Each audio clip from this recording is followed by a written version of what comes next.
again. This is Alan Dell, and that is Syd Lawrence and his orchestra. I've said something like that by way of introduction every year beginning in 1969 at the annual Glen Miller anniversary concerts, which Syd Lawrence has conducted in various venues in London. And there have been other occasions and places when I've had the pleasure of working with the band. And it's never ceased to be exciting. It seems to me, and the enthusiastic audiences, that it's always a first night, even though the orchestra is probably playing for the 3,000th time String of Pearls.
String of Pearls.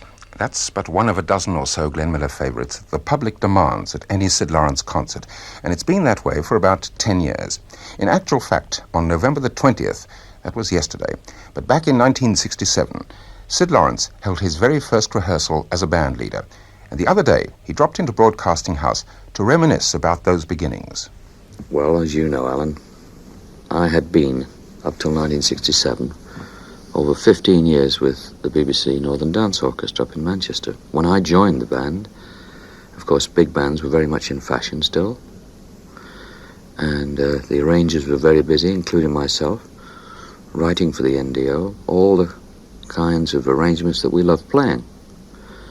And slowly, I suppose we were edged out of it, by the massive pop era that overtook us. And I think for anyone from our era to survive in the late 60s, you had to go playing a kind of pop music, if you like, which didn't seem, to me anyway, to fit anywhere. And I found it very boring to play because it got very simple by the time it reached our particular music stand. And Around about 1967, I had a terrible yen to play the music that I grew up with. I missed all the big band sounds, and I missed all the exciting playing that you had to do to provide this as a trumpet player. And so I thought, well, it doesn't look as though I'm going to be able to play what I like for a living.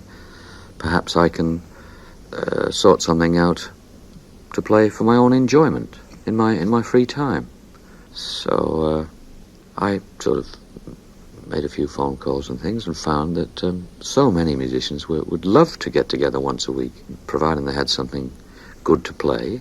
And then I thought, now what would I like to play? And of course, the first name that came to mind was Glen Miller, simply because, Alan, that's the band I remember. At my particular time, when I became interested in bands and playing the trumpet, that was the first band that I was introduced to on record, strangely enough.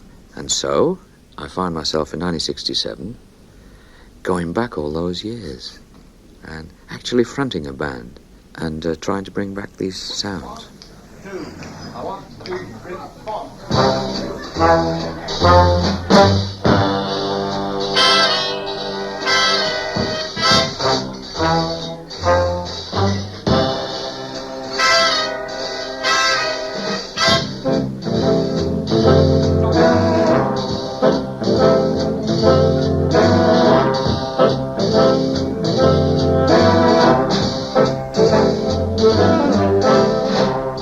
Incidentally, this performance of Glen Miller's Slow Freight is the earliest recording that I've discovered of the Syd Lawrence Rehearsal Band, made just a few weeks after its formation.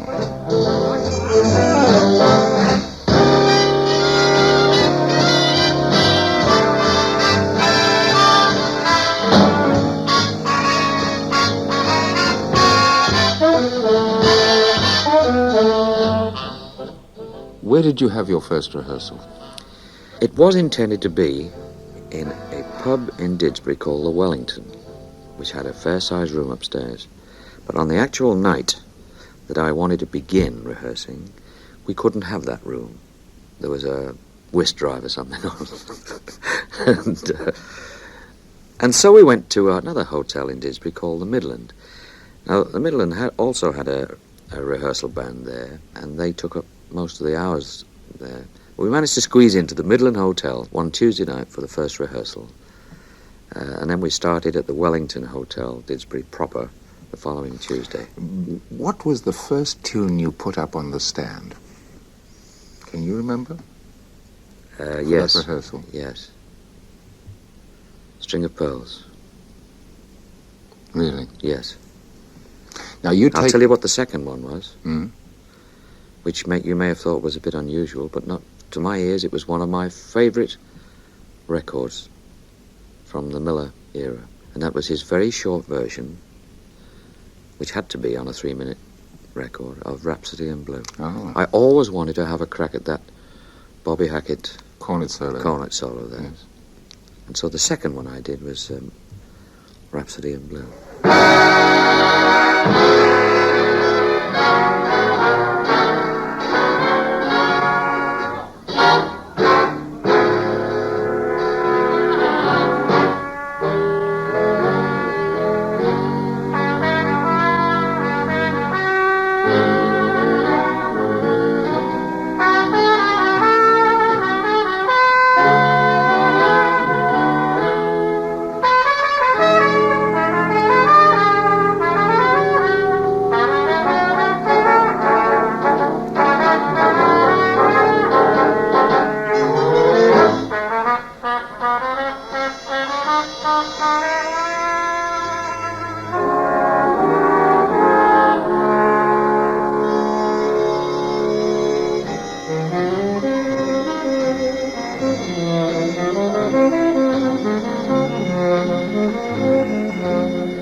Who was in the band then? I mean, where did you recruit? Can you remember some of the players and where they came from? I felt it would be a good idea to give some of the players around in Manchester who don't perhaps do it for a living. They may be what are termed semi-professionals or amateurs. I don't know what the expression is today, but people Semi-pros, yes. Semi-professional musicians. They've got a daytime job. Good players who had never sat in a full section before. They'd only played on little 5 or 6 or 7 piece bands, you see. Mm. And so I thought it'd be a good idea to invite some of these players to make up 4 trumpets and 4 trombones, 5 saxophones, but use experienced players as the section leaders. Right. Otherwise there wouldn't have been much point in it. They'd have all been struggling about, possibly, you know. So I invited several members of the Northern Dance Orchestra, and they said, yeah, sure. So I had a lead trumpet, a lead trombone, and a lead alto, and a drummer, and then recruited players that even I had never met before, but who had been recommended and said, well, this is a good kid. He's never played in a big band, but he's good, and he's got a good tone. He's keen, and he'd love to have a crack at it. And that's how we started. We spent a lot of time tuning, because a rough band can sound so very, very bad if it's out of tune.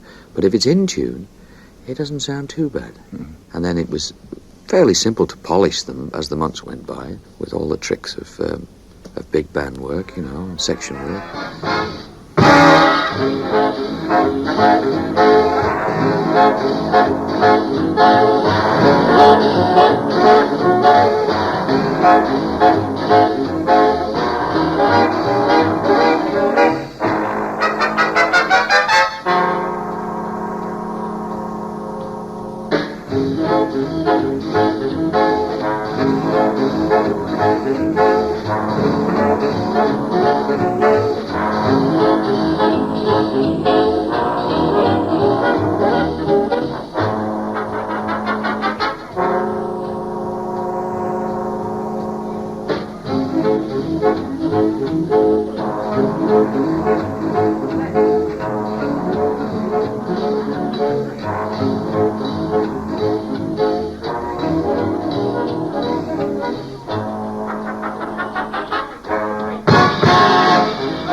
So you had a rehearsal band, which was playing one night a week for fun. Yes. But the thought must have been in your mind that perhaps it might go somewhere. No. It wasn't? That didn't strike me for getting on for 2 years. Really, Alan. I would go down there absolutely excited, because it's a wonderful thing standing in front of a band. I had always been sat on the back row of a band all my life, and you don't hear a band on the back row, Alan. You think you hear the band, but you don't. And to stand in front of a big band is something really exciting.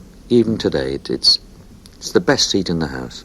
And that was my life. I looked forward Tuesday to Tuesday to Tuesday, and I never thought about the band taking off or going on the road. I was comfortably set up. I was in the staff orchestra. I was running a pub in the suburbs, doing very nicely, and I didn't want to go anywhere else. I really didn't. I was very happy. What was it that made you realize then that you had a viable proposition here as a band?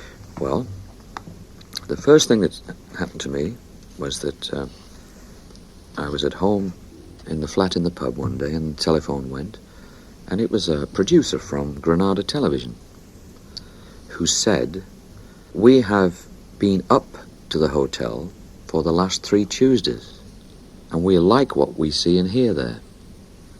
So much so that we'd like to do a local program,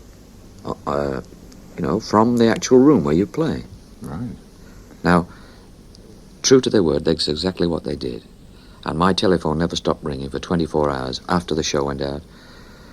And incidentally, that TV show was followed very rapidly by a series for the Les Dawson show. And then it was put to me, they said, Syd, you've got to do something about this. You can't just let this just stay like this at one night a week and so forth. These people all over the country want to hear your band.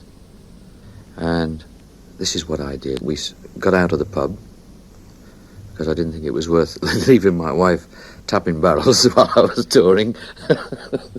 And I went on tour, and I've been on ever since.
Kevin Kent was your first singer.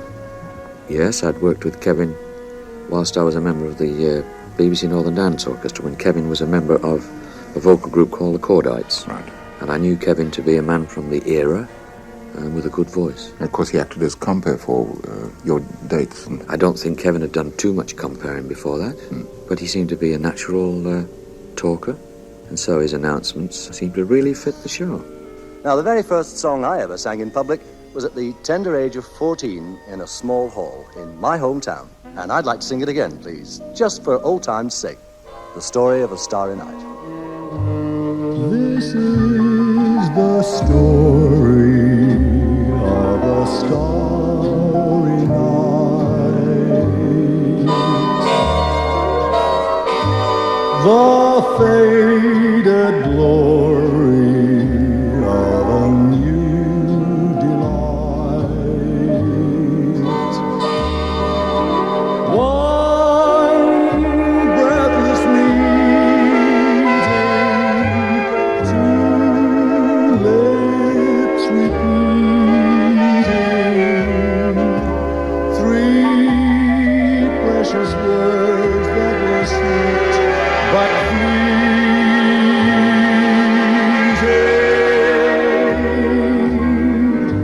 When stars are bright, my heart keeps wondering why. Our first good night became our last goodbye.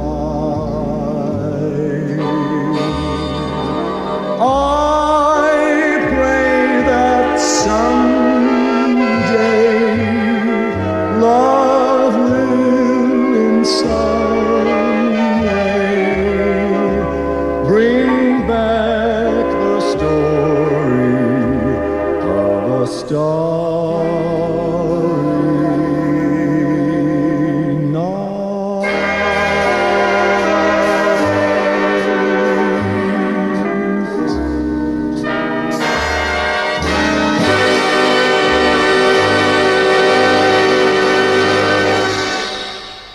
Through these 10 years, there have been many milestones and highlights for Syd Lawrence. His first Royal Festival Hall concert in 1969, the subsequent ones at the Royal Albert Hall, all filled to capacity. Playing in the Corn Exchange, Bedford, Glen Miller's British base in 1944, and to supplement all his in-person appearances, his records. The writer of the notes for his albums has been one of Syd's greatest friends, Alan Stevens, who offers this reminiscence of another concert of more recent times. I believe it was at the instigation of you, Alan, that Syd first added Paul Whiteman's Dardanella to his library, and the first Lawrence performance of that tune was at a BBC concert in the Royal Festival Hall, in, as I recall, June 1974. To recreate the Whiteman sound, Syd had to bring in a sousaphone player. You know the sousaphone, of course, a complicated mass of tubing which twists around the body of the player before emerging into a large bell above his head. Well now, who was the sousaphonist Syd booked for that Festival Hall broadcast? Well, I play that instrument. During the 1950s, Syd and I had occasionally played together in jazz bands in Manchester, so he was well aware that I could handle the sousaphone. So, when he needed a sousaphonist for his orchestra, who do you think he sent for? Well, not me, that's for sure. In fact, he engaged Martin Fry. Alan, perhaps you care to play Dardanella, so that we can all judge how Syd made a wise choice.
say the least, a different-sounding Syd Lawrence orchestra. There have been other deviations, his concert album with strings, and those records resulting from his continental visits to Holland and Belgium, to France, Switzerland, and more recently Germany. As he told me, we have made an LP for Germany, as we did for Holland, an LP of their compositions by their own composers. And it's surprising how many of the German compositions were really international hits. oh, indeed. I mean, Ambrose's signature tune, When Day Is Done. All the years that I've played that tune and have known it, never realised it was a German composition. Yes.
Day is Done, something new added to Syd Lawrence's library, but for German distribution only. The band, in fact, has not recorded anything new for the British market since December 1975, and that's not Syd Lawrence's choice, because he has many arrangements he's currently performing in concert, which deserve record space. Mind you, we haven't found airspace for a number of items I would like to have included, a song by the Serenaders, for instance. But as regards his newer concert pieces, we invited him and the orchestra to play some of them especially for this program. First, a new exciting version of Cherokee, owing nothing to Charlie Barnett or anyone else. This is strictly Syd Lawrence.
Cherokee. For the past 5 years, since Kevin Kent's departure, principal singer with the band has been Roy Marsden. He's sung all manner of songs and formed part of the Serenaders vocal group. But here he solos in Polka Dots and Moonbeams.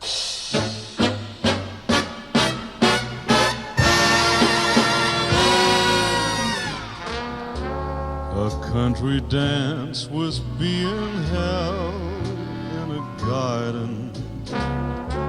I felt a bump and heard an "oh, beg your pardon." Suddenly I saw polka dots and moonbeams all around a pug-nosed dream. The music started, and was I the perplexed one? I held my breath and said, "May I have the next one?" In my frightened arms, polka dots and moonbeams sparkled on a pug-nosed dream. There were questions in the eyes of other dancers as we floated over the floor.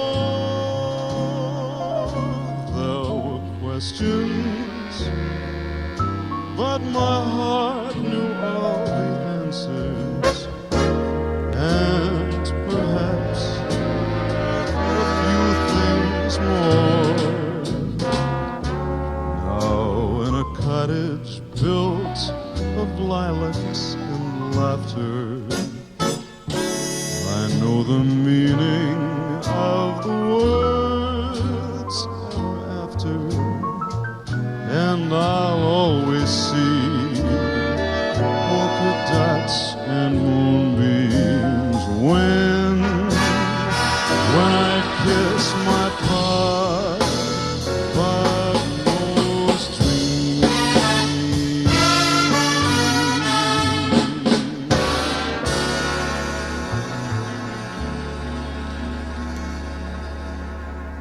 Polka Dots and Moonbeams, the voice of Roy Marsden. Now we call forth that happy character who leads the trumpet section, Freddie Staff, whose playing is as ebullient as his disposition. The proof, Manhattan.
his staff's trumpet. Since the band has not been into the studios of late, we have yet to have Jan Butler on record, but her choice for a song now is this salute to Les Brown and Doris Day, Sentimental Journey.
Dime I could afford, like a child in blind anticipation, long to hear that all aboard. 7, that's the time we leave at 7. I'll be waiting up for heaven, counting every mile of railroad track that takes me back. Never thought my heart could be so young. Why did I decide to roam?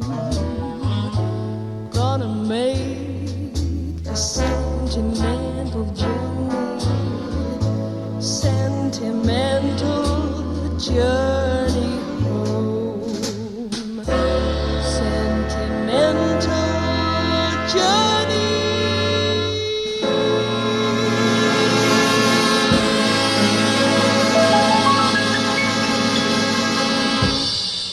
A Sentimental Journey with Jan Butler.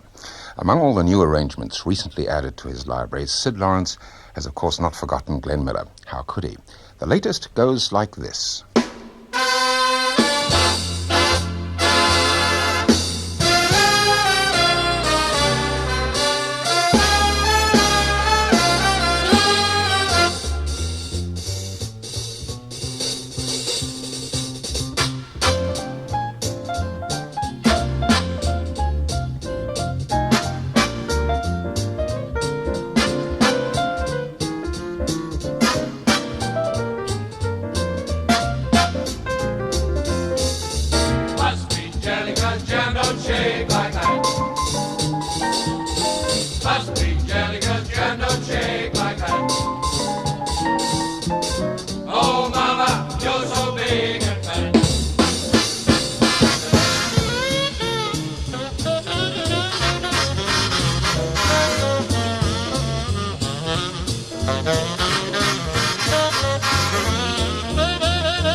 must be jelly, 'cause jam don't shake like that, which no doubt will occupy a space in our Glen Miller anniversary concerts this year.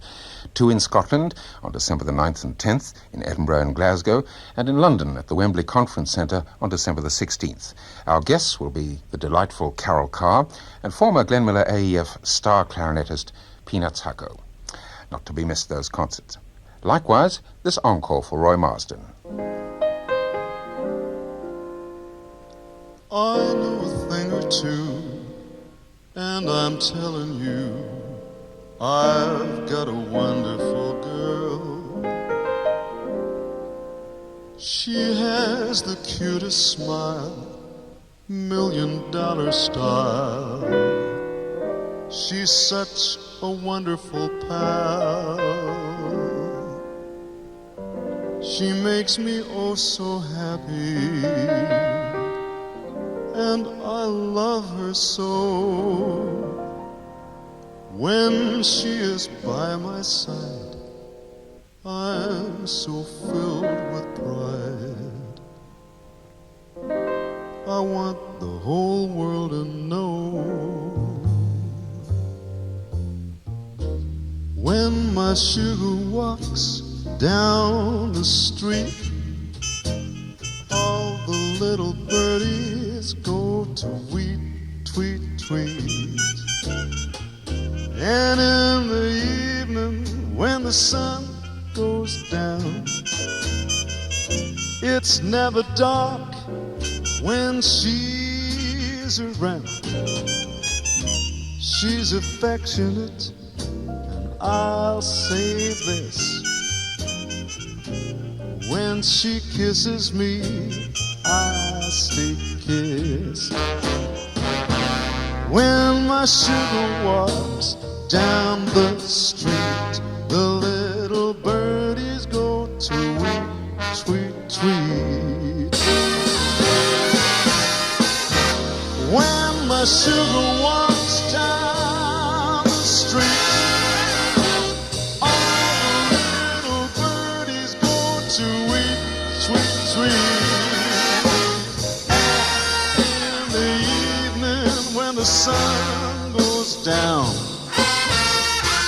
it's never dark when she's around. She's so affectionate, and I'll say this: when she kisses me, well, I stay kissed. When my sugar walks down the street, the little birdies go.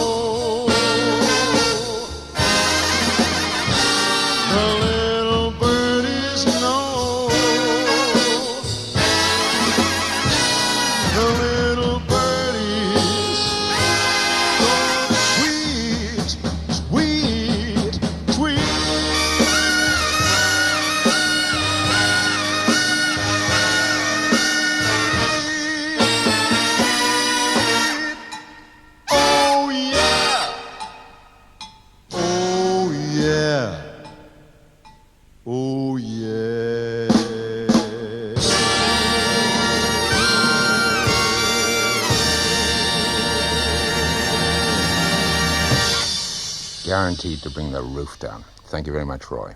And finally, a special request from me to Syd Lawrence and the orchestra. A tour de force, their marvelous concert setting of Slaughter on 10th Avenue.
May I offer you, your musicians and singers, those of the past and of the present, especially you, congratulations for the past 10 years, Syd.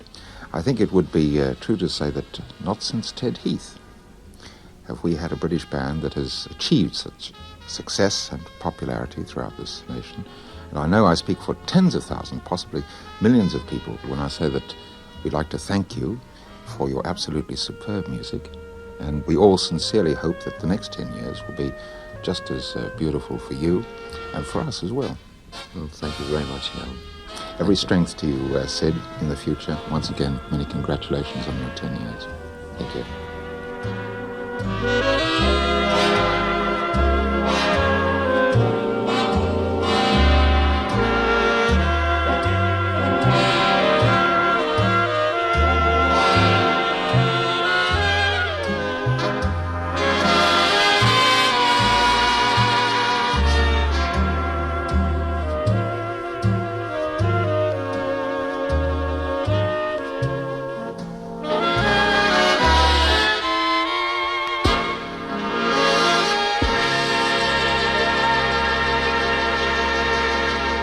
Yes, our thanks to Syd Lawrence and his orchestra for the 10 years of music they've given us, and thanks to Alan Dell for presenting their stories so far in this week's Big Band Sound.